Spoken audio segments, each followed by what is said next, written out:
Ice cream சீரீஸில் என்னோட favourite butterscotch ice cream தான் செஞ்சுருந்தேன்.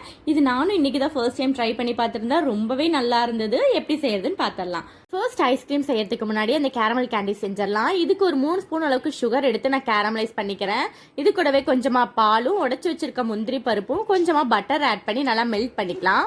இப்போ இதை செட் பண்ணுறதுக்கு ஒரு பட்டர் ஷீட்டில் ட்ரான்ஸ்ஃபர் பண்ணி நல்லா ஸ்ப்ரெட் பண்ணி விட்டுட்டு ஒரு 1/4 மணி நேரம் போல் ரூம் டெம்பரேச்சரில் வச்சிங்கனாலே நல்லா கட்டி ஆயிரும். இப்போ இது ஒரு குட்டி குட்டி பீசஸ் தான் மிக்சர் ஜாரில் ஆட் பண்ணி கொரகொரப்பாக அரைச்சி எடுத்துக்கலாம். ஐஸ்கிரீம் செய்யறதுக்கு நான் விப்பிங் கிரீம் பவுடர் தான் எடுத்திருக்கேன். 50 கிராம் பவுடருக்கு 100 ml பால் கரெக்டாக இருக்கும். இது வந்து சில்லுன்னு இருக்கணும். இது நான் ஹேண்ட் பிளெண்டரில் தான் பண்ணுறேன். எனக்கு 1/2 hour டைம் எடுத்துச்சு.